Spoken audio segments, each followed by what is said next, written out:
Hello दोस्तों, Hindi channel में स्वागत है। मार्केट कैप डाइवर्सिफिकेशन एक ऐसा कॉन्सेप्ट है जो काफ़ी इन्वेस्टर्स इसको ज़्यादा तवज्जो नहीं देते हैं। तो मार्केट कैप डाइवर्सिफिकेशन का मतलब हुआ कि जैसे मार्केट में large cap stocks, mid cap stocks, small cap stocks, nano cap stocks और उससे भी और नीचे आप चले जाएँ तो एसएमई स्टॉक्स ऐसा करके। तो अब क्या होता है कि जो डिफरेंट ये पॉकेट्स हैं, ये बहुत ज़्यादा वेल डिफाइंड पॉकेट्स तो नहीं है, लेकिन इनका मार्केट कैप की बेसिस पे डिफाइन हुई हुई हैं।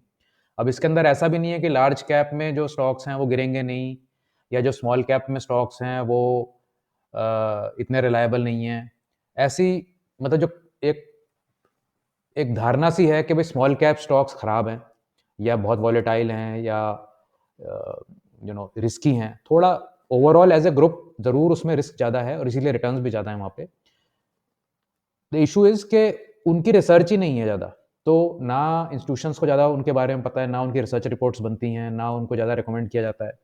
तो इस करके वहाँ पर भी जो हिडन जेम्स हैं, वो अगर आप प्राइस बिहेवियर या किसी और तरीके से उनको आइडेंटिफाई कर पाएँ, तो आपको बहुत बढ़िया रिटर्न्स मार्केट में मिल सकती हैं। But as a group, yes, some people feel safer with large cap stocks कि भाई हम सिर्फ लार्ज कैप में रहना चाहते हैं, हमें मिड कैप और स्मॉल कैप नहीं देखना या उसके नीचे तो जाना ही नहीं, ऐसा भी धारणा रहती है। तो अब कई बार क्या होता है कि जैसे स्मॉल कैप्स आज की डेट में बहुत बढ़े हुए हैं वर्सेस लार्ज कैप। तो लार्ज कैप पिछले साल सवा साल में 40% ऊपर है निफ्टी, और स्मॉल कैप इंडेक्स 112% ऊपर है। तो कई बार ऐसा भी लग सकता है कि निफ्टी खरीद लेना चाहिए क्योंकि स्मॉल कैप्स तो ऑलरेडी बढ़ गए हैं, या कई बार ऐसा लगता है कि निफ्टी तो चल नहीं रहा है, स्मॉल कैप्स ही बढ़ रहे हैं तो स्मॉल कैप्स में ही रहें, ऐसा। तो अगर हम इसके एक एग्जांपल देखें 2018 का, तो 2018 में भी ऐसे ही कुछ सिचुएशन थी कि स्मॉल कैप्स तो बढ़ गए थे 117% ऊपर, अगेन सिमिलर टाइम पीरियड में, 1.5 साल पौने 2 साल में, और निफ्टी बढ़ा था 52%। और उसके बाद सडनली एक स्मॉल कैप्स के अंदर क्रैश आया और स्मॉल कैप्स वहाँ से 62% गिर गए और लार्ज कैप 32% गिरे।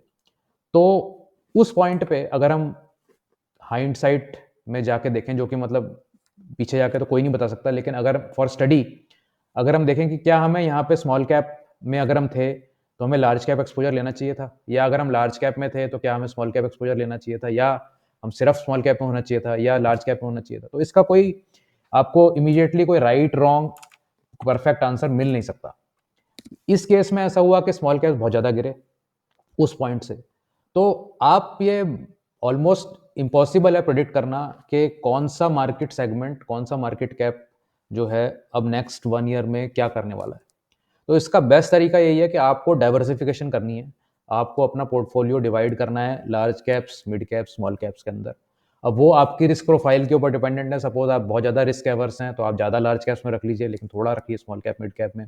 अगर आप रिस्क टेकर हैं तो आप ज़्यादा स्मॉल कैप में रखिए, थोड़ा मिड कैप में रखिए और लार्ज कैप में और कम रखिए, क्योंकि रिटर्न्स जो हैं वो, अगर आपका टेक्टिकल स्ट्रेटजी है जिसमें कि आप स्मॉल कैप जो अच्छे भाग रहे हैं उसको आप पकड़ पाते हैं और उनसे निकल भी पाते हैं, तब स्मॉल कैप जैसे रिटर्न आपको कहीं और नहीं आएगी। और अगर आप इंडेक्स, निफ्टी इंडेक्स तरीके के आसपास के रिटर्न अगर आपको चाहिए, फिर आप लार्ज कैप में रहें, तो लार्ज कैप आपको निफ्टी के आसपास के रिटर्न्स दे सकते हैं। तो ये एक diversification of market cap distribution in your portfolio का कॉन्सेप्ट है। तो ये ज़रूर आपको करना चाहिए, क्योंकि ये जो सिर्फ अगर स्मॉल कैप्स में रहेंगे या सिर्फ लार्ज कैप्स में रहेंगे तो टाइम टू टाइम वो आपको बहुत पेन देगा, क्योंकि जब आपके लार्ज कैप नहीं चल रहे होंगे और स्मॉल कैप भाग रहे होंगे तो आपको लेफ्ट आउट फीलिंग आएगी, एक फोमो होएगा आपको।